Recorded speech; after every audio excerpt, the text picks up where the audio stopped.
During the school's annual health inspection, students line up to have their height and weight checked. When Sai's turn comes, she feels embarrassed as the professional calls out her measurements. Afterward, her friends immediately crowd around to ask about her results. Feeling insecure, Sai tries to avoid them, but in her rush, she stumbles and accidentally breaks the door. Noticing her state, Koki approaches her with concern, helping her up and handing back her checkup form without even looking at it. They exchange a brief goodbye, and Sai quickly fixes the broken door in seconds, astonishing her friends. As they watch Koki leave, her friends begin whispering about how cool he looks, speculating that he might be a player. Sai immediately denies it, insisting he's not like that. Her friends then recall that Sai and Koki went to the same elementary school. Sai admits that even back then he was already cool, but he's changed a lot since. In truth, Koki wasn't just a classmate to her, he was also her first love. It's a long story, but what Sai remembers most is that she used to be the tallest in her class. Despite her height, she was quite cute, and students from higher grade levels adored her. They would often gather around her, fascinated by how excited she got over school lunches. While everyone was buzzing around Sai, her attention was drawn to a timid boy nearby. He looked shy, and his mom had mentioned that he didn't eat much and was scared of milk.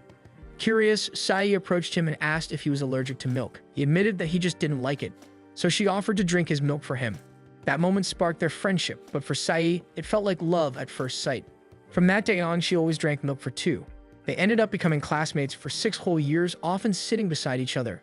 Whenever Koki was called for recitation, Sai would whisper him the answers, which usually got both of them scolded. Still, Koki would always apologize afterward. Since elementary school, Koki would always remind Sai about PE, knowing she excelled in sports. One day during a ball game, Sai noticed a kid aiming at Koki. Without thinking, she jumped in to block the ball, accidentally knocking Koki to the ground. Because of that, he was forced out of the line and eliminated. The other kids started teasing him, and Koki ran away in embarrassment. At lunchtime, they sat beside each other as usual, but neither of them spoke. Sai noticed how much Koki liked takoyaki, even though he wasn't fond of school lunches. Feeling guilty, she apologized and offered him her plate. To her surprise, Koki also handed her his, having noticed her sad expression. So they ended up swapping plates. As they grew older, Koki began focusing on soccer. Even though he was skinnier and smaller than the other boys, Sai always thought he looked big and cool. Back then, she was relieved that none of her friends were interested in him. But everything changed in 6th grade when he suddenly grew tall. By their 3rd year of junior high, everyone around them saw how cool he had become. Sai almost didn't recognize him at first, especially when he greeted her with a much deeper voice. They had started out so close, but their friendship seemed to fade rather than grow. Sai told herself she had to stop having a crush on him, as Koki's sudden popularity made her feel a little lonely. Even if it meant others were finally noticing the side of him she had always admired. Deep down, she knew her feelings were one-sided. And now she couldn't tell anyone she liked him, not when Koki had become someone admired by everyone. The next day in class, Sai follows their usual routine when the teacher suddenly asks who their class representative for the sports fest is. On her way to the meeting, she notices the door she broke yesterday already has a warning note plastered on it. When she reaches the meeting room, she finds Koki there alone. His face lights up when he realizes Sai is the class rep for Class B. Soon, the other class reps also start arriving. The meeting proceeds as usual until the teacher brings out a large piece of fabric from the school banner. He suggests that a few students from each grade work on it, but everyone seems uninterested since it's too big. Seeing this, Koki approaches Sai and asks if she wants to make the banner with him, since she's the only person he knows there. Sai has no choice but to agree. With that, it's decided that the two of them will be in charge of the banner. The next day, while Sai is finishing her tennis practice, Koki is already waiting for her by the court. Flustered, she awkwardly announces that they're only going to make the banner. They head to an empty classroom, spread the fabric on the floor, and think of a design. To her surprise, Koki already has a clear plan. He's always been artistic since elementary school, and when he shows her his drawing, Sai instantly agrees with it. They decide to start right away, and Sai volunteers to get the paint, partly because she needs to calm herself down as her hands are trembling just from being near him. After calming herself, Sai heads back to the classroom, and in no time, the two of them finish the banner. Suddenly, an instructor walks in and scolds them for staying in the room so late. They quickly explain what they're doing and show him the banner. The teacher comments that the design might not be appropriate, but Sai immediately defends Koki's art. Seeing this, the teacher decides to bring the banner to the office and tells them both to head home. As they part ways, Koki suddenly realizes his bike key is missing. After searching everywhere, they still can't find it. Koki is about to give up and walk home, but Sai refuses to let that happen.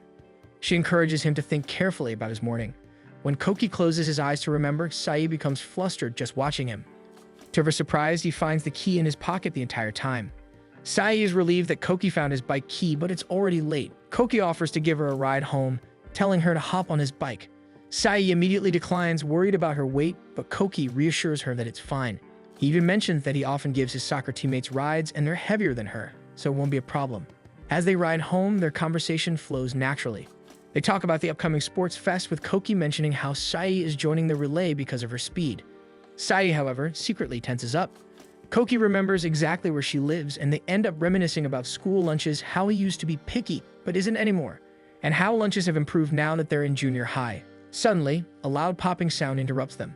The bike's tire bursts. Sai immediately apologizes, thinking it's because of her weight, but Koki assures her it's just a shard of glass.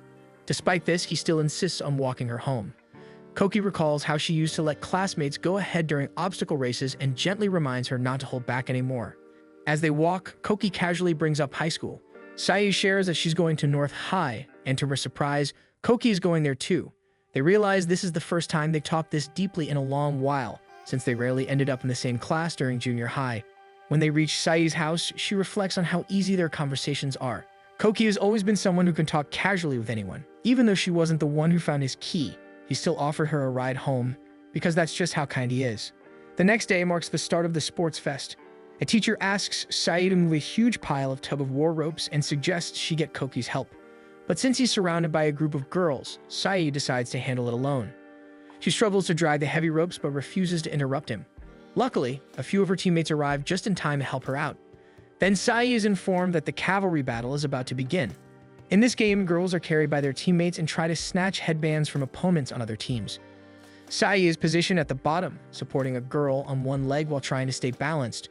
Because the girls on top are fiercely battling, Sai ends up getting hit several times, but she refuses to let go and keeps holding her up until the end. Their team ultimately wins the match. As Sai catches her breath, she notices how the other girls still look composed and dazzling despite the intense game, while she herself looks completely worn out. The next match is the boys' cavalry battle, so Sai steps aside to give space for the audience. The game begins and Koki leads his team as their general cavalry. The match is intense, but Koki gives his all. In the end, he manages to take down the opposing general, securing victory for his team. The crowd erupts in cheers and Sai can't help but feel proud of him, even though their eyes don't meet.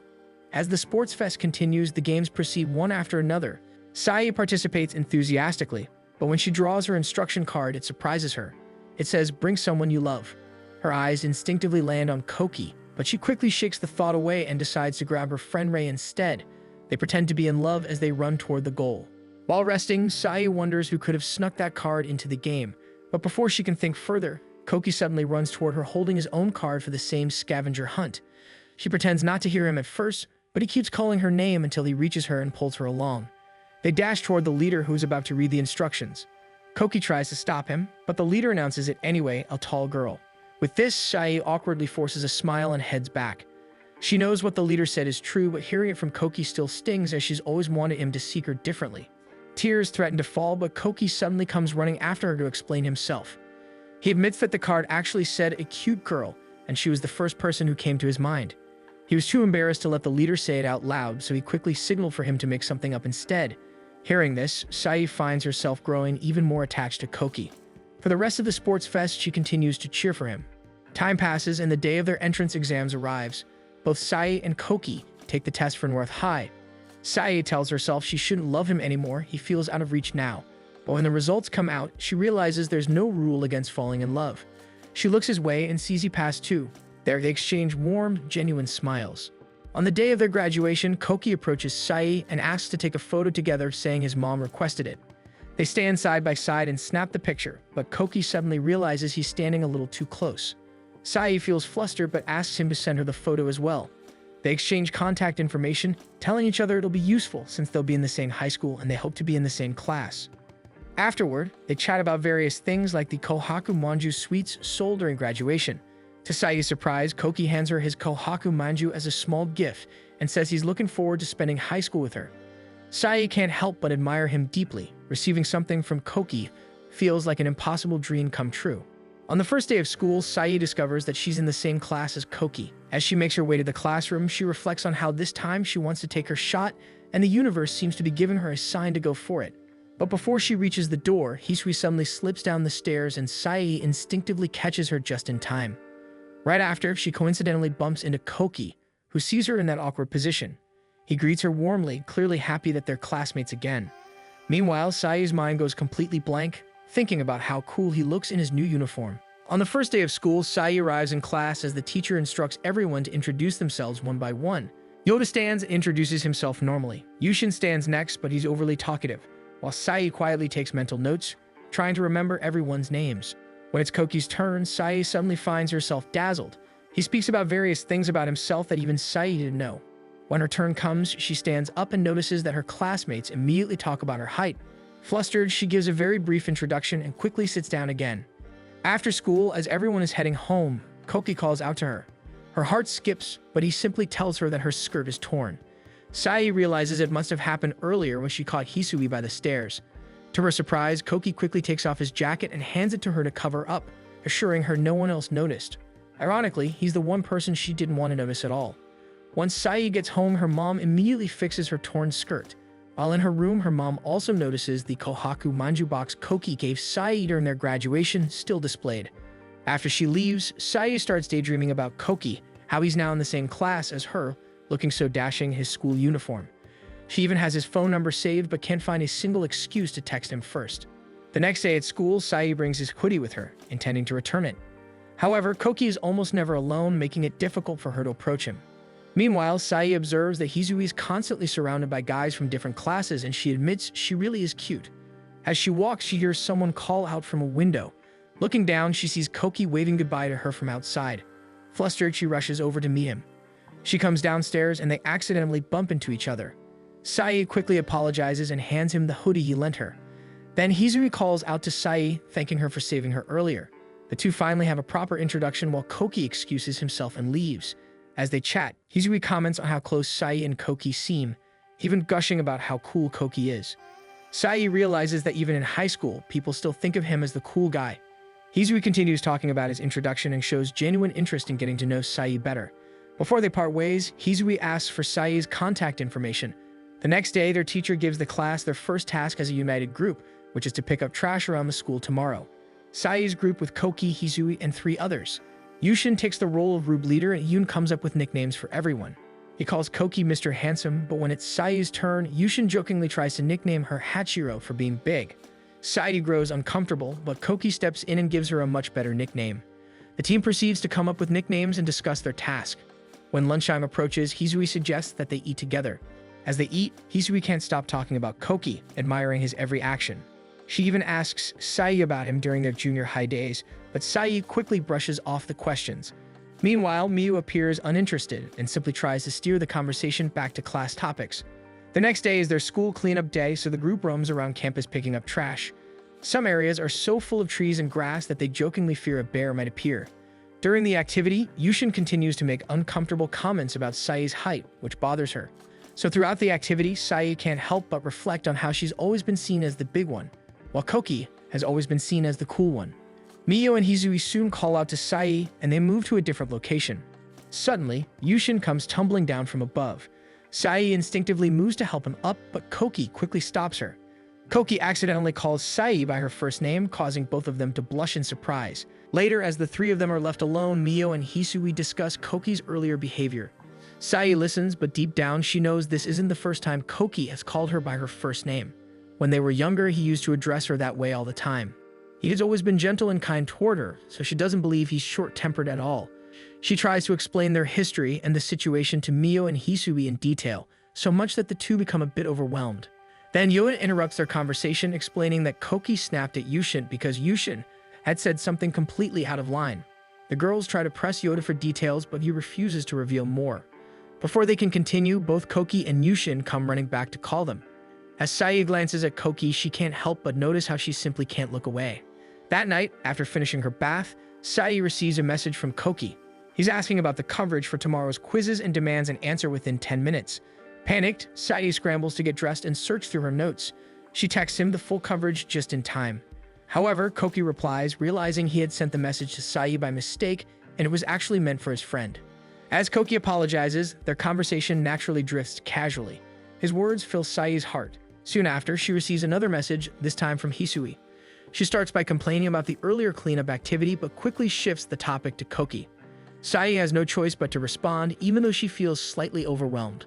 Lying in bed afterwards, Sai reflects on how quickly gossip spreads.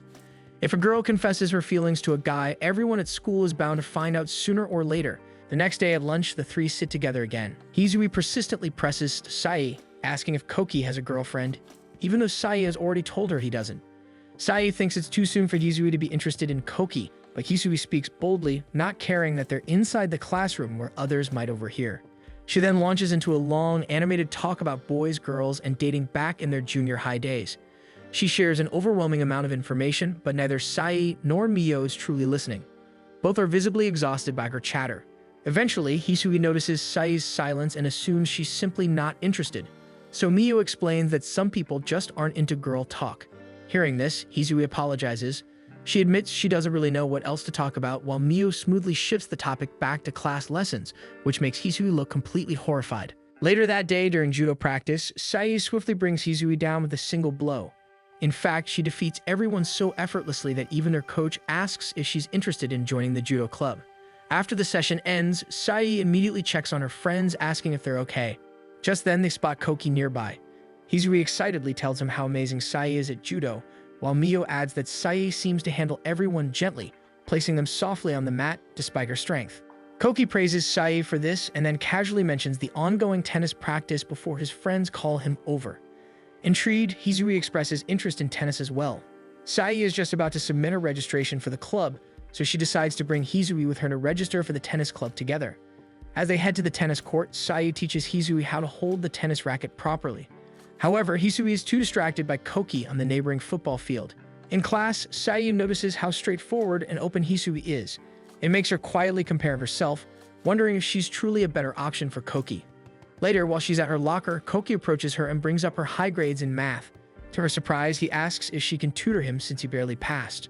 That afternoon, the two meet in the library, though Sai isn't entirely sure how to teach him. Koki reminisces about their elementary school days when Sai used to help him with things because she was bigger than him. Now that he's grown, he says he wants to return the favor. Sai reflects that maybe that's why he's always been kind to her, but the truth is, she was just happy to help then and still is now.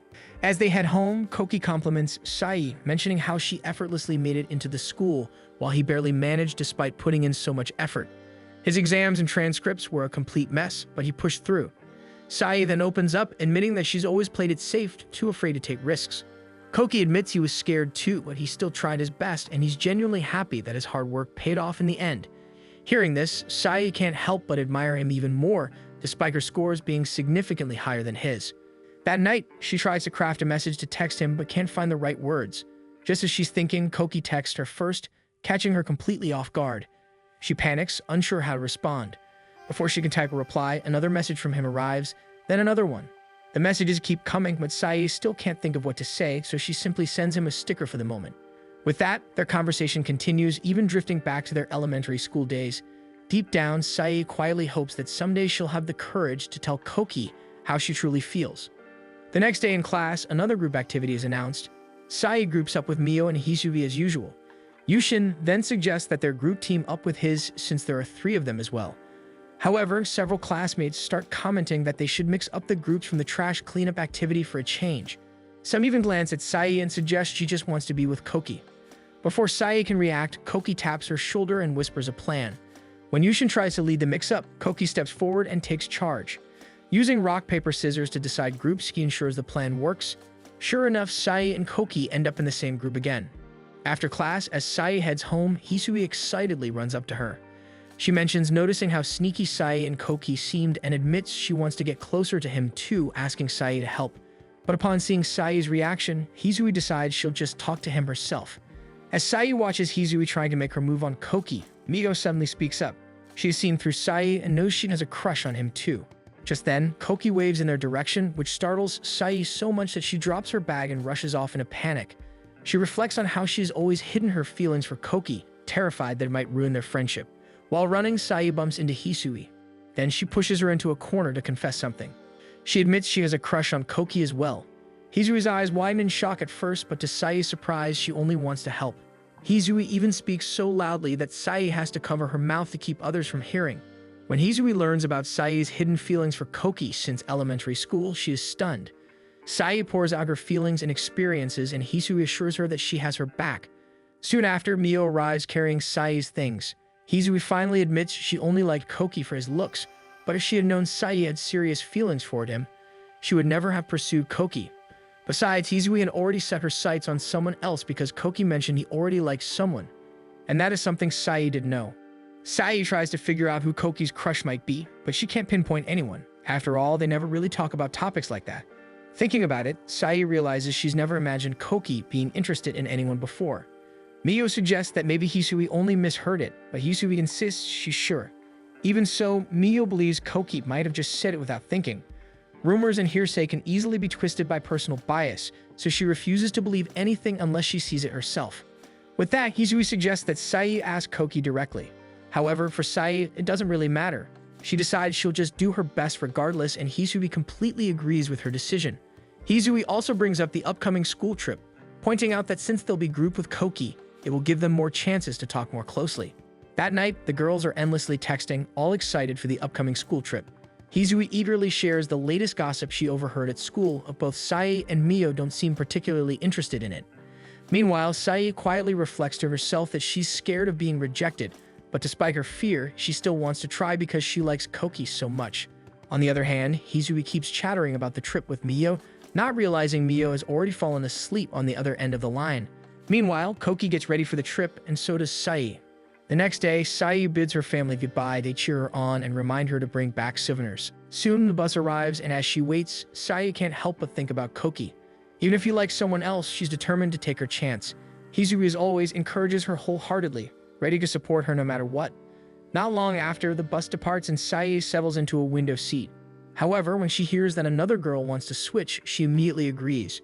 Her new seat ends up between two boys who won't stop talking about a show, so she offers to switch again.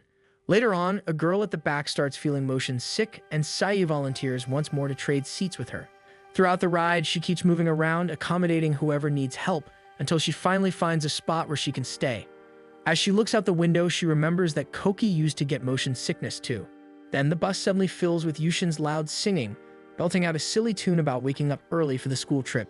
From her seat, Sai can clearly hear the boys laughing and teasing each other. It reminds her of how Koki has always been like that, goofing around with his friends, so she never imagined him having a crush on anyone. Still, she quietly reassures herself that it doesn't matter. When they arrive at the hotel, the instructor tells everyone to leave their luggage and head straight to the training center.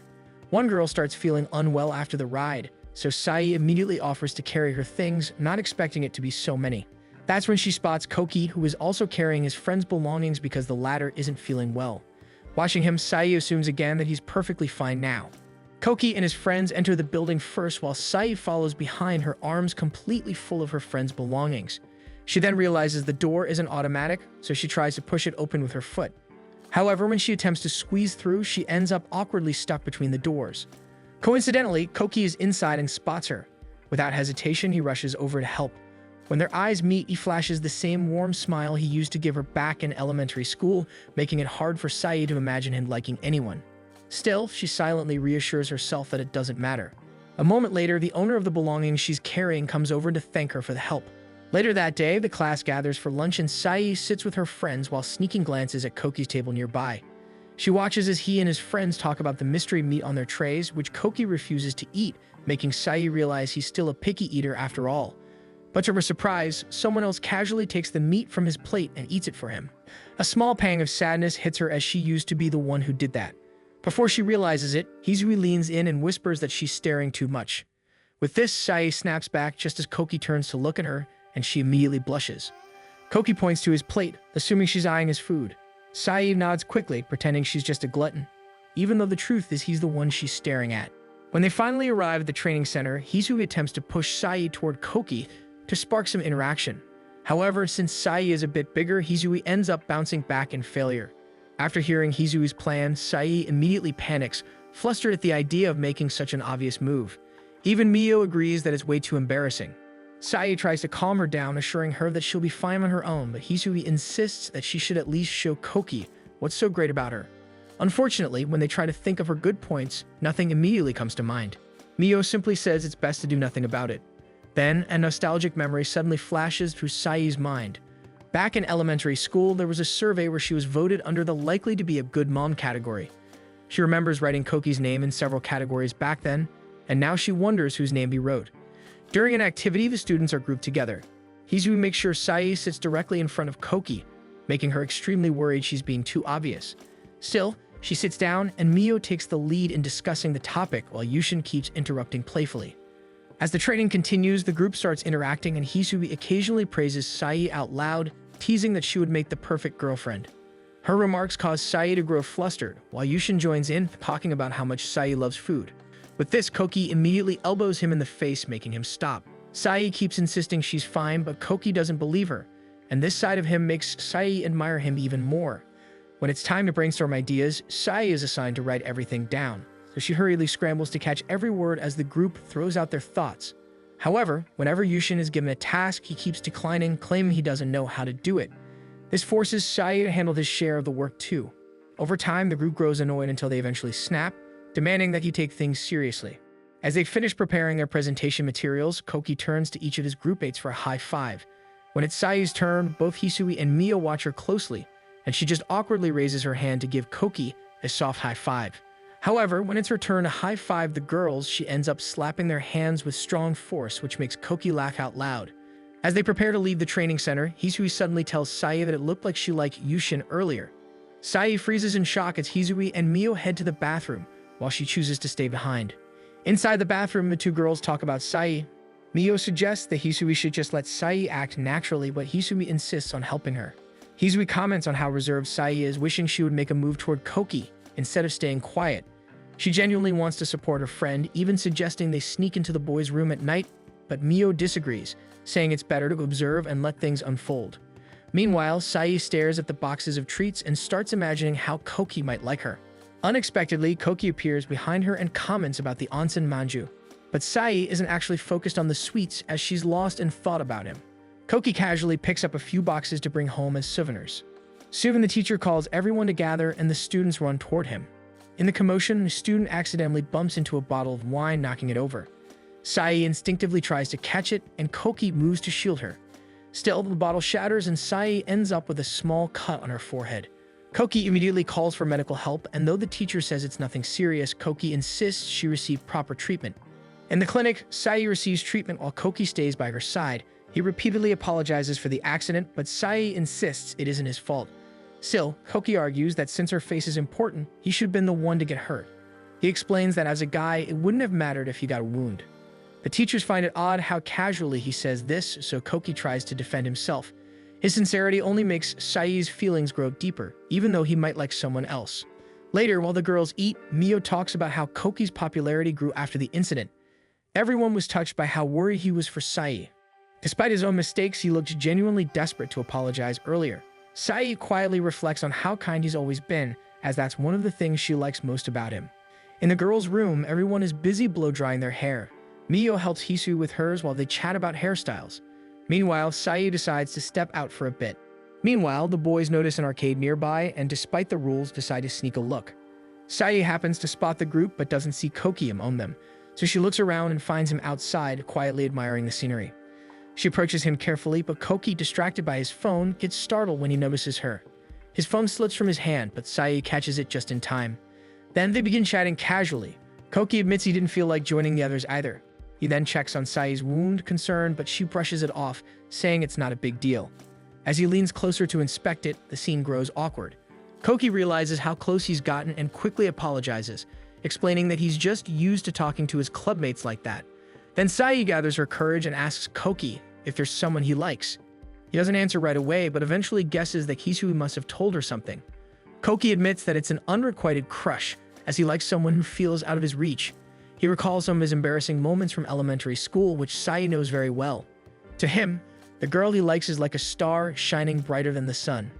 Inside, Sai completely understands because that's exactly how she feels about him. Still, she insists that he's actually really cool. She reminds him of how kind he's always been, like the time he gave her his takoyaki when she was sad and how hard he worked in soccer. None of those things have changed, so Sai tells him that if this girl truly gets to know him, she'll fall for him too. She wishes him the best, but deep down, the only thing she really wants to say is that she likes him. Koki simply thanks Sai for her kind words, acknowledging that she's the one who has known him the longest. At that moment, a flood of memories rushes back to Sai, and she realizes she has liked him all along from the very beginning. Their quiet moment is cut short when the other guys call out to Koki, urging him to join them. As he turns to talk to them, Sai's eyes begin to well up with tears. Koki tells her to keep their conversation just between the two of them, but when he looks back, she's already wiped her tears away with a faint smile. All Sai can do now is silently hope that Koki's feelings will one day reach the girl he loves. Once they're back in their rooms, Isui won't stop pestering Sai about her earlier confrontation with Koki, while Sai focuses on her push-ups, pretending not to hear. Their chatter continues until an attendant checks in to announce lights out, sending all the girls diving under their blankets.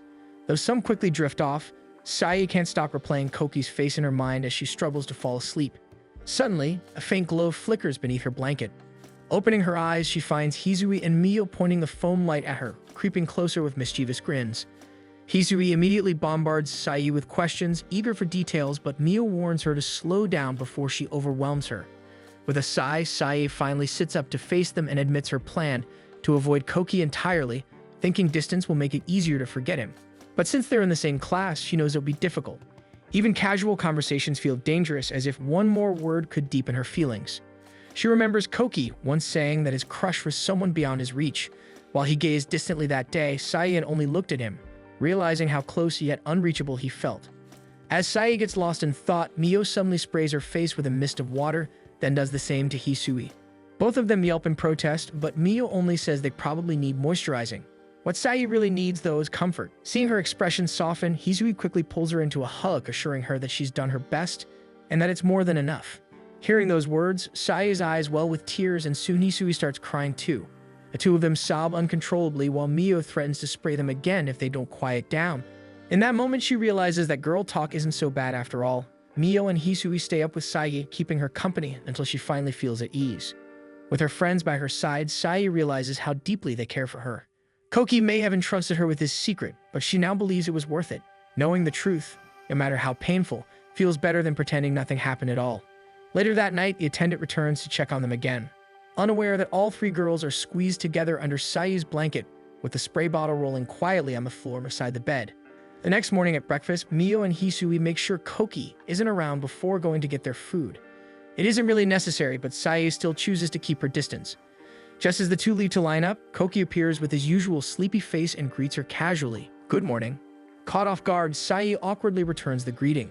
Then Yushin calls out to Koki from across the room, and he walks away, leaving her frozen in place.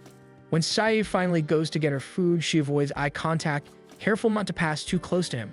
But Koki is the first to approach, starting a casual conversation about the meal, which only makes her more uneasy. When they sit down, her plate ends up piled high with meat. From across the room, she catches Koki smiling at her, which makes her flustered. She takes a big bite but struggles to swallow. Her friends rush to help as the class panics. Even Koki stands up to check on her, but before he can reach her, Sai manages to gulp it down, avoiding disaster.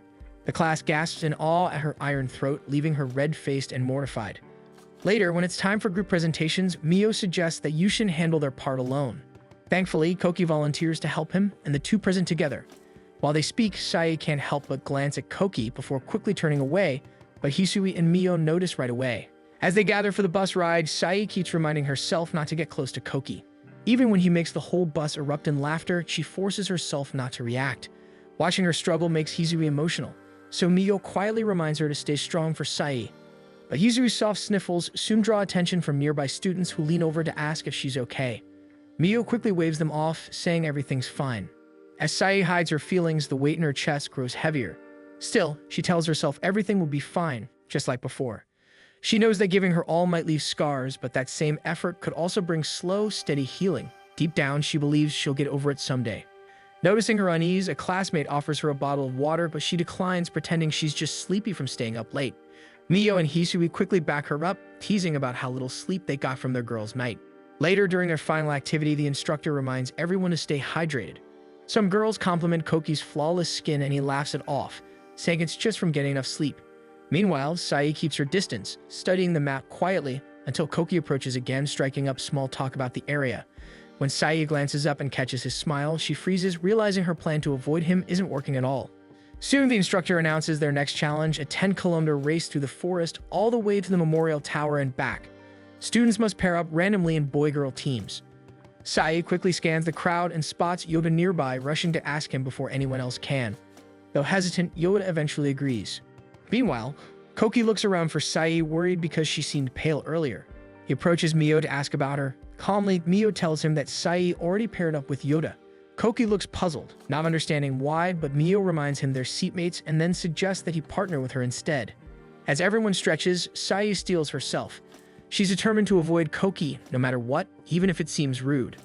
Noticing her tension, Yoda quietly asks if she's sure she can run, but Sai insists she's fine. Ironically, it's Yoda who looks like he might not make it. When the teacher gives the final announcement, the class lines up at the starting point. But Sai can't clear her mind of Koki. She keeps wondering who his crush might be, and why he seems so confident now when he used to be shy. Lost in thought, she doesn't even notice the whistle until Yoda calls her name. Startled, she begins to run, but stumbles on her first step. Luckily, Yoda catches her just in time before she falls, and they continue running together. Several classmates speed past them, but Sai and Yoda push on, refusing to give up. Suddenly, someone screams, claiming there's an eel on the path. They stop, only to find a twisted stick. Sai tosses it aside so no one else panics. Then they spot a small wooden box lying nearby. It's a fallen bird's nest box. Concerned, Sai and Yoda decide to return it. Sai kneels to give Yoda a boost, but he refuses, saying it should be the other way around. They bicker until Koki and Mio arrive, curious about the commotion. After hearing their explanation, Yoda gives Koki a boost instead. Koki climbs carefully, setting the nest box back in place. When he looks down to ask if it's straight, Sai only mumbles a response and turns away. As the four continue along the trail, Sai silently apologizes for acting distant. It's the only way she knows to hide her feelings. When she notices Koki's shoelaces untied, she quietly tells Mio to inform him. Mio realizes just how observant Sai truly is, though Sai herself doesn't notice. She's simply gotten so used to watching Koki that even the smallest details stand out. She recalls how he used to struggle with shoelaces in elementary school, but now she knows she has to start letting go of those memories one by one. The next task involves rowing across a stream in boats, working in groups of 4. The class groans in protest, but there's no way around it. As groups form, Sai ends up without a team. Hizui urges her to squeeze into theirs, but Sai insists she'll go alone. When she tries to push the boat into the water, she realizes how heavy it is, just as Koki steps in to help. Coincidentally, he's also the last one without a partner, so they end up together. Despite starting last, they quickly catch up with the others. Hizui notices them sharing the same boat, and while some classmates tease that it looks romantic, Mio can tell it's not. The way Sai rows looks more like she's racing the world itself. After a while, Koki tells her to slow down. They're already far ahead. With no escape left, Sai has to face him. Koki starts chatting about random things, and the more they talk, the more Sai feels herself sinking deeper. Then, he suddenly asks if she's been avoiding him. Instead of answering, Sai keeps rowing. She remembers how, even as kids, Koki could always see through her. He'd chat about trivial things first, then cut straight to what really mattered, just like now. Trying to stay composed, Sai says she just doesn't want his crush to misunderstand or think they're together, since that could cause trouble for him. Her voice trembles, but she forces herself to sound firm. Before Koki can reply, their boat slams against a rock, throwing them both into the water. Panic hits as Sai realizes Koki might not be able to swim, but before she can search for him, he surfaces and grabs her hand, pulling her up. When their eyes meet, Koki confesses that he enjoys talking to her, and that he doesn't want her to avoid him anymore. It would only make him sad, especially since there's no guarantee his crush will ever work out. Sai is important to him, and he wants things to stay the same between them. Before she can answer, another group crashes their boat into theirs, splashing water everywhere. Even so, Koki doesn't let go of her hand. Flustered, Sai admits she loves talking to him too, and that she wants them to stay friends no matter what. Koki smiles and agrees, just as Yushin suddenly pops up between them, floating in the water. Chaos erupts as more boats overturn. Sai and Koki flip theirs too, laughing through the mess. Though Koki mutters about saying embarrassing things, Sai feels even more embarrassed herself. Remembering how desperate she was to save him moments ago, she realizes that forcing distance might only hurt her more. Still, for now, she decides to stay by his side a little longer. On the ride home, Yushin asks to sit beside Sai, saying it's easier because she doesn't feel like a girl. Before long, he falls asleep against her shoulder, leaving her frozen in awkward silence. Just then, Koki walks by, notices them, and without hesitation wakes Yushin, dragging him to sit beside him instead. Sai can only watch as her heart flutters from his casual protectiveness. Now, the only thing on her mind is how she's going to explain to Hisui and Mio that she and Koki are friends again. The next day, the class goes through their regular checkups once again, and Hisui immediately asks about Mio and Sai's health. Sai feels relieved to learn that she's only grown a centimeter taller, meaning her growth is finally slowing down. Her weight, however, has skyrocketed, no surprise since she still can't resist eating a lot. As Sai arranges the checkup results on the table, Yoda approaches to greet her. Before she realizes it, a sudden gust of wind blows through the room. The teacher had just opened the door, and the papers scatter everywhere. As she scrambles to pick them up, one particular sheet catches her eye. It's Koki's checkup result, and she's startled to see his grip strength score. It's incredibly high. Her thoughts are cut short when Yoda calls out, thanking her for pairing up with him during their school activity. He admits he hadn't known who to team up with, and had simply wandered around until she invited him. Just then, Koki passes by, flashing his usual bright smile. Sai's heart skips a beat as memories from their school trip come flooding back, memories of how she'd gotten her heart broken by him twice. Later, during break, Hisui insists that Koki is a bad guy, unwilling to accept that Sai and Koki have become friends again. Mio tries to calm her, reminding her to respect Sai's choices. Still, Hisui argues that as long as Koki doesn't let Sai go, she'll never be able to move on or find someone new. Sai reassures them that she'll be fine, that she can move on even while being friends with him. In the past, she thought she had no chance at all, but now that she knows Koki genuinely sees her as a friend, she's grateful. That afternoon, their instructor announces the upcoming class versus class jump rope tournament, leaving everyone stunned. None of them understands why such an event even exists, but since it's on the official school calendar, they have no choice but to participate. The class needs one boy and one girl to swing the rope, and when the teacher's gaze lands on Sai, the rest of the class follows suit. Unable to refuse, she reluctantly agrees. For her partner, the instructor insists on choosing someone from the sports club. That makes Sai nervous. She barely knows any boys outside her small circle. Just as she's fretting, Koki unexpectedly volunteers to be her partner. Sai freezes in disbelief, while Yushin gets assigned as the official jump counter. During PE, they head to the school gym to practice, but Sai and Koki arrive first. Koki immediately notices how hot it is. The windows are all shut. Because of the heat, Sai decides to change into her shorts. She turns her back to Koki and starts pulling off her pants, making him panic in shock. Sai quickly explains that she's wearing shorts underneath, but his startled reaction makes her flustered. Laughing it off, she teases that it's fine since they're friends, and hearing that word makes Koki smile despite himself. When the rest of the class arrives, it takes a while before everyone gets moving, still awkward and out of sync. Fortunately, Yushin's loud personality helps lighten the mood, and soon he rallies everyone to start. Once he gives the signal, Sai and Koki swing the rope in perfect rhythm while their classmates jump in time. Sai struggles at first, especially since some classmates are taller, forcing her to put in extra effort to keep the rope moving fast enough. When the count passes 10, someone accidentally steps on the rope, stopping their attempt. Yushin encourages everyone to keep going. It's only their first try. They restart, but Mio trips on the rope again, and the same thing happens on the next attempt too.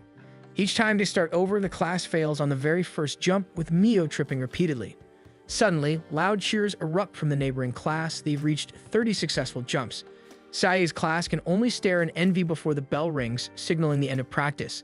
Disappointed, they quietly file out of the gym. As they walk, Yushin starts teasing Mio about her constant mistakes, but Koki stops him with a light kick to the foot, making him shut up. Behind them, Hisui fumes, knowing Mio didn't mean to trip, but Mio admits that Yushin's words weren't wrong. After class, Sai heads toward her club practice, but notices Mio still in the courtyard practicing her jumps alone. Concerned, Sai approaches and asks what's wrong. Mio admits she's scared of messing up during the tournament and causing trouble for everyone. Sai reassures her gently before leaving. Moments later, Sai returns with Hisui holding a borrowed jump rope from the teacher. She tells Mio they're going to practice together. Hisui eagerly joins in, and soon Koki and Yoda arrive as well, offering to help. The five of them practice earnestly, giving Mio rhythm tips and cheering her on. On their first successful attempt, they manage 15 jumps before collapsing from exhaustion. As they rest and drink water, Mio curiously asks about Sai and Koki's club practices. Koki explains that he's doing self-training today, so he's free, while Sai hurriedly excuses herself to inform her seniors that she won't be attending practice after all. Before they realize it, the sky has grown dark. On their way home, Koki mentions a ramen shop nearby that offers a student discount. He keeps talking about how good it is, which naturally piques Sai's interest. Deep down, she knows Koki probably brings it up because he sees her as someone who loves food. Still, she reminds herself he's only saying it because they're friends. The next day in PE, the class practices jump rope again. Some still trip from time to time, but their record improves steadily. They notice how much Mio has improved and shower her with praise. Remembering her effort yesterday, many of them feel inspired, and soon the entire class grows genuinely excited for the upcoming tournament. Watching everyone laugh and cheer together, Mio realizes that the true purpose of this activity is to help them bond as a class. Even Sai receives praise from her classmates, who marvel at how perfectly she and Koki swing the rope in sync. They call them a great pair, saying their teamwork is flawless. But the more Sai hears that, the more uneasy she feels. Meanwhile, Yushin continues to draw mixed reactions with his odd antics. When PE ends, Hisui notices Sai's hands have turned red from all the swinging. She offers her some hand cream, and Sai, feeling grateful, asks if she can share some with Koki too. Sai runs down the hallway to catch up with Koki and explains. Without hesitation, Koki holds out his hands toward her. Realizing he wants her to apply it, Sai flusters. She ends up squeezing too much onto his palms, and Koki, noticing, tells her to take half, then lightly brushes his hand against hers to share it. The brief touch makes Sai freeze, and she can't help wondering how much longer she can keep her feelings hidden. When the day of the jump rope tournament arrives, the upperclassmen are bursting with energy, while Sai's class looks overwhelmed. Even with Yushin's best efforts to hype them up, their cheer sounds half-hearted. When their turn comes, they simply promise to do their best. The girls are fired up, the boys relaxed as ever. Once they start, the class moves in perfect rhythm. Each swing flows smoothly, the count climbing past 80 and 100. Gasps ripple through the gym as they keep going, 178 jumps in total before the whistle blows. The class erupts in cheers. Koki turns to Sai, giving her a thumbs up that leaves her frozen for a moment. Then, out of the corner of her eye, she sees him chatting with upper-class girls, and her chest tightens. Maybe her feelings will always stay one-sided. When all the classes finish, Sai's group is announced as the highest scorer in the freshman division. Cheers echo through the gym. As the rope swingers, Sai and Koki are called to the stage to give a short speech, but Koki is nowhere to be found, so the instructor sends Yoda up instead. Completely unprepared, Yoda awkwardly stands beside Sai as they're introduced. They manage to stammer out a few words and even receive a certificate for their victory. Just then, Koki returns, confused about why Yoda went up with her, and Sai explains what happened, embarrassed. After the tournament, Yushin proudly boasts about their win, thrilled that everyone gave their best. Miwa feels relieved she didn't trip this time and thanks Sai and Hisui for helping her practice. As everyone packs up, Sai prepares to head to her club when she spots an eraser on the floor with Yushin's name on it. She picks it up and decides to return it. While handing it back, they chat about the tournament until Yushin suddenly blurts out that Sai is big and cute at the same time. Flustered and offended, Sai struggles to respond as Yushin keeps talking, but before things escalate, Koki steps in, grabbing Yushin and scolding him for saying something so inappropriate. When Koki finally lets go, Yushin asks why Koki keeps saving Sai. Mortified, Sai blurts out that they're just friends and runs off. Her friends scold Yushin afterward, but Sai can't stop thinking about those words. Despite everything, she and Koki really are just friends. During club practice, Sai can't get her mind off what happened. Her thoughts keep circling back to Koki. Do friends really act like that? Distracted, she accidentally smashes the ball with too much force, sending it flying beyond the court. Her seniors praise her strength but scold her for losing focus as the ball gets stuck in the fence. As others struggle to get it down, Sai steps forward to try, but even she can't budge it. Then she notices someone on the other side of the fence, Koki, with his familiar smile. He pushes the ball through the wire so it drops back to her side. As he waves goodbye and jogs back to his own practice, Sai remains frozen. She tells herself again that they're just friends, but as sweat drips onto the ball in her hands, she realizes the ache in her chest hasn't faded at all. That night, as she heads home alone, she hears familiar voices calling out to her. Turning around, she sees Mio and Hisui inviting her to eat and have some girl talk. And at that moment, Sai smiles, realizing that no matter what happens, she truly has friends she can count on. When they arrive at the ramen shop, they quickly realize it's not exactly the best place for girl talk. The place is packed with their schoolmates. To stay discreet, they start texting each other, even though they're sitting right next to one another. It soon becomes almost comical as they message things they could easily say aloud. Curious, Sai finally asks why they called her out for a girl talk, wondering if one of them had fallen for the other. Both girls immediately deny it loud enough to draw attention, insisting she misunderstood. Hisui then teases Sai about how flustered she looked when Koki called her cute. Just as she says this, Koki and his clubmates walk into the same ramen shop, catching everyone off guard. The three instantly start messaging about his sudden appearance, though it's not exactly surprising since Koki had mentioned before that he often eats there. Just then, Sai accidentally chokes on her food, and her phone buzzes with a message from Koki asking if she's okay. Glancing toward his table, she gives a small nod. Unfortunately, the cook sees her nodding at the same moment. He asks if they want extra noodles and assumes it's a yes. With no choice but to go along, Sae ends up eating it all. Soon, Koki's clubmates start talking about how much she can eat, though their tone sounds more impressed than teasing. They're all good-looking, prompting Mio to remark that Koki's entire club gives off a player vibe. Sae quickly defends Koki, insisting he's not like that, though Koki admits that some of his seniors definitely are. When he asks if her ramen tastes good, Sae glances his way, and her friends immediately catch her staring. They start teasing her, but she insists it's just friendship. Yet when Hisui asks if she truly feels that way, Sae hesitates before quietly admitting that she does like him. But she knows it won't work out, so she's decided to give up. After finishing their meal, the girls step outside to talk. Hisui brings up Koki again, but Sae reassures her that she's already made up her mind to move on. Seeing how familiar this feels, Hisui suggests Sae should just find a boyfriend, perhaps Yushin. Both Sae and Mio stare at her in disbelief. Mio quickly points out that Yushin actually likes Hisui, but Hisui waves it off, saying he's not for her. Sae nods in agreement, adding that no matter who it is, if they're not meant for you, they're simply not. Though Hisui didn't mean anything bad, Sae explains that everyone has their own preferences and some things just aren't meant to happen. Mio adds that since Koki is Sae's crush, whatever choice she makes will be the right one. She reminds her that feelings can change over time, but promises to always be by her side. For Mio, being able to support someone is new, so she thanks Sae for helping her during their jump rope training, swearing she'll never forget it. Hisui then chimes in with a joke, making the three of them laugh and share a heartfelt moment together. The next morning, Sae stays home after her mother calls her teacher to say she overate the night before. Meanwhile, Mio and Hisui keep texting her for school updates. Then her mother suddenly calls out, saying there's a friend waiting for her. Still in her pajamas, Sae is shocked to see Koki at the door. He explains that he came to lend her his notebook full of class notes and adds that he heard from the teacher that she overate, which makes Sae die of embarrassment. As Koki talks about class updates, Sae finds it hard to focus. When he asks if she's feeling unwell, she quickly assures him she'll be fine and will return to school tomorrow. Before leaving, Koki bids her goodbye, and Sae secretly hopes her mom mentioned who her visitor was. When she finally opens Koki's notebook, she notices a note inside written in Japanese. "Are you trying to give up on someone you like?" Sae freezes, realizing that the message she meant to send to her friend's group chat last night was accidentally sent to Koki instead. Panicking, she starts thinking of ways to play it off. The next day, Sae returns to class, greeted by her classmates' worried faces, which only makes her more embarrassed. Even Yoda checks on her. During attendance, she learns that Koki is absent due to a sprained ankle from practice. That day, Sae decides to visit him after class. As she walks to his house, she recalls a memory from elementary school when they and a few friends hung out there. She brought snacks, and even though Koki never drank soda, he tried the one she brought. When Sae arrives, Koki greets her warmly. She first checks on his injury before returning the notebook he lent her. To her surprise, Koki immediately flips it open and spots her written reply to his question. His eyes widen as he realizes Sae really is trying to give up on someone. Flustered, Sae turns to leave, but when Koki tries to stop her, he almost falls from his sprain. Luckily, she catches him just in time. In that moment, Sae realizes she can't hide anymore. Deep down, part of her truly wanted Koki to know how she felt, even if only indirectly.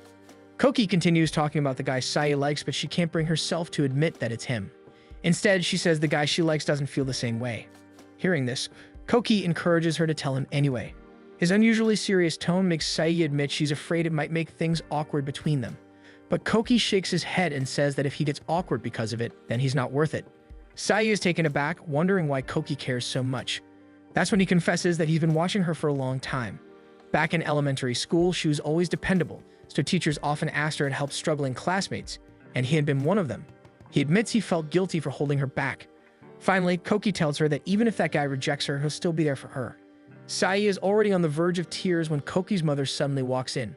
Both of them quickly try to explain, and Koki's mother immediately recognizes Sae from elementary school. Her face lights up as she comments on how much Sae has grown. Koki hurriedly tells his mother to give them space, apologizing to Sae for leaning on her too long. Sae decides to head home, and though Koki offers to walk her out, his injured ankle stops him. So Sae assures him she'll just text when she gets home. Before she leaves, Koki quietly tells her she's gotten much lighter, making her smile. Deep down, she knows her feelings for him have grown too deep to be just friendship, and that forgetting him would only hurt more. While walking home, Sae texts Koki telling him she'll give it a shot. Koki replies that he'll do the same. Though nervous, she looks up at the night sky where a bright star catches her eye and messages her friends that she's finally going to confess to Koki. Their replies are mixed, but Sae feels sure of her decision. Her feelings for him have never faded since elementary school. From that day on, Sae becomes determined to show Koki her best self before confessing. During practice, she focuses harder than ever, and when a stray soccer ball flies her way, she skillfully blocks it with her tennis racket. Her teammates cheer in amazement as Koki rushes over to apologize. She tosses the ball back to him, and he compliments her quick reflexes. Deep down, Sae's heart races, hoping he'll start seeing her in a new light. For now, all she wants is to impress him before revealing the truth. In English class, Sae nearly aces the test while Hisui barely passes. Sae can't help but worry about Koki, knowing English is his weakness. True enough, when she glances his way, he looks gloomy. Then their teacher announces the upcoming English festival, where every class must perform a play entirely in English. When it's time to choose a story, Sae secretly imagines Koki as the prince. Then Mio steps forward and suggests the Wizard of Oz. Since no one has a better idea, the class finally agrees. To everyone's surprise, the teacher hands Yoda the book and assigns him to write the script. Yushin wonders why, but it's obvious. Yoda's one of the smartest in class. He was even chosen once to deliver a speech meant for the top scorer during the entrance ceremony. Still, writing a script overnight is no small task, so Mio offers to help. Yoda declines, confident he can handle it alone. Sae can't help but admire his intelligence. Next, the class focuses on casting. Since Yoda and Sae both scored high on the English test, they're automatically included. Hisui gets the lead role, while Koki lands in major part 2, though he looks nervous because of his weak English. During the vote, Sae is the only one who votes for him, earning sympathetic looks from their classmates. Meanwhile, Yoda uses his privilege as scriptwriter to add a prompter role for both himself and Sae, reasoning that she might not be comfortable on stage. Soon, they begin the read-through. Yushin once again makes everyone uneasy with his over-the-top energy as the lead. Hisui and her partner start their lines but keep forgetting parts, so Yoda helps them remember. While following along, Sae notices how glossy the scripts are and curiously asks about them. Yoda explains that he laminated them so they're water-resistant, joking that they could even double as umbrellas. When it's Koki's turn, he struggles to pronounce even the simplest lines. His classmates exchange unimpressed looks, and Yushin takes the chance to tease him, knowing full well how much Koki struggles with English. Watching him stumble makes Sae feel guilty for voting him into the role. As they pack up, one classmate spots a script left behind. When they open it, Sae immediately notices the pages filled with handwritten pronunciation notes beside every English word. It's Koki's script. Since her tennis club practices near Koki's field, Hisui teasingly suggests Sae return it to him herself, adding a playful wink. In the locker area, Sae runs into Koki and quickly returns his script. Just then, a few classmates pass by joking about his poor English, making Koki's expression drop. Sae knows how hard he's been working, so she reassures him that everything will be fine. Koki admits he feels like he's always relying on her, but Sae smiles and tells him she actually enjoys helping him. Hearing that, Koki suggests they practice some of his lines together, and Sae agrees. They decide to meet on Sunday at a park near their old elementary school. Before leaving, Koki gets called by his clubmates waving goodbye. Sae, left behind, feels her heart flutter. It'll be their first time hanging out alone together. When Sunday arrives, Sae shows up at the park wearing an outfit she spent forever choosing. Looking around, memories from elementary school flood back of all the times she and Koki came here to play. Though she still wants to confess her feelings, today she's focused on helping him out. An hour passes, but Koki still hasn't shown up. Just as worry begins to creep in, rain starts pouring. Remembering Yoda's joke about the laminated scripts, Sae weakly shields herself with it. Suddenly, her phone rings. It's Koki. His voice sounds rushed and apologetic as he says he's on his way. Sae feels guilty, realizing he must be hurrying because of her. Moments later, Koki arrives on his bike, drenched from the rain. Without hesitation, he takes off his jacket and places it over Sae, even though it leaves him completely soaked. When Sae protests, Koki reminds her that they're not kids anymore, and now he wants to protect her too. Hearing that, Sae suddenly feels like a child again. They decide to find shelter, and even though Koki has his bike, he chooses to run beside Sae instead. Deep down, Sae knows they're no longer grade schoolers because she can tell Koki is slowing his pace just to match hers. When they finally find a place, Sae feels nervous sitting close to Koki, and because she notices how he rushed to get there, she wants to hand him a towel. At the same time, Koki is about to hand her one too, so they end up dropping their towels, and as they bend to pick them up, their foreheads bump, making Koki laugh at how perfectly in sync they are. Later, Koki mentions how Sae still treats him like they're in elementary school, even though she doesn't see it that way. He points out how she worried about him catching a cold, which she probably wouldn't do with other guys, though he admits it's hard to change the image she has of him from back then. Yet deep down, Sae doesn't think that way at all. Just then, Koki hands her a pack of snacks, encouraging her to try it, so she reluctantly accepts. Sae realizes that Koki still thinks of snacks as something that makes her happy, which makes her conclude that he's the one who sees her as a kid. When her eyes light up in joy, Koki feels proud of himself, which only confirms Sai's suspicion. After that, they start practicing. Koki throws a few lines but stutters from time to time, and Sai helps him along. He recalls that back in elementary school, they were both just props men, acting as trees, with Sai as the big tree and Koki as the little one. Now he wants to give it his all, so he stands up to act his role a bit. As he practices, Sai can't help but think about how much she likes Koki, whether as a tree or a lion. After their practice, Koki improves significantly, and Sai reflects on how she still hasn't confessed her feelings to him. Koki casually mentions that he doesn't like English and prefers having subtitles on movies, like his favorite Spider-Man series. When they pass by the swing, Koki remembers something, so he climbs up and stands on it. For a moment, Sai sees the younger version of him in her mind. She moves closer and asks Koki if he wants to watch the movie he mentioned earlier with her. Koki falls silent, and just as Sai begins to think he's rejecting her, he enthusiastically asks when they should go. Even though Sai hasn't seen the earlier series, she promises to keep up with it for him. Koki jumps down and suggests they watch it during summer break. Even though his club practice isn't scheduled yet, he plans to watch it with her after English Fest, which makes Sai's heart flutter even more. When she gets home, Sai immediately rushes to her bedroom and lies flat to hide her flustered face. She's so happy that her heart won't stop racing. The next day during practice, Koki has improved so much that his classmates start praising him. The practice continues as usual, with Sai helping whenever she can. However, Yushin seems to be taking the lead again, checking in with the props team at the back. Koki approaches Sai and says the play is going smoothly, promising that he will do his best too. With that, Sai can only smile, silently hoping he gets exactly what he wants. When English Fest finally arrives, everyone gushes over Hisui, who looks fantastic as the main lead. From afar, Sai can only watch in envy, feeling that her own black outfit makes her look bigger. However, when she turns to Yoda, the same black shirt makes him look leaner. Koki, on the other hand, wears a massive lion costume which doesn't look right on him. Soon her class is called to get ready for the play, and although Yushin tries to cheer everyone up, he only gets weird stares in return. As the play begins, Hisui opens the story flawlessly, and Koki performs well as the lion too. Sai notices he isn't stumbling at all, so she assumes he practiced really hard. In the middle of the play, Sai suddenly notices a group of guys whispering to each other. They're seated close to the stage, and one of them has his phone camera pointed upward right where Hisui is about to walk. Sai immediately understands what they're trying to do and rushes over to cover Hisui, but her knee gives out and she falls off the stage. Even so, she gives them a warning glare that sends them running off. As she stands there, the crowd begins buzzing and she has no idea how to react. Luckily, Koki calls out to her and helps her back up onto the stage. When the play ends, Yushin asks Sai what happened, but she tries to make an excuse and ends up apologizing for ruining the performance. Her classmates, however, don't seem bothered at all. Sai helps clean up the props, yet her mind keeps drifting back to how Koki helped her up. Even while she chats with her classmates, the scene replays over and over in her thoughts. Meanwhile, the cast, including Koki and Hisui, finish changing and start heading back to the stage. As they walk, they pass by the same guys from earlier, who are still whispering about how they almost managed to peek under Hisui's skirt if Sai hadn't blocked them. Hisui hears it and freezes in horror.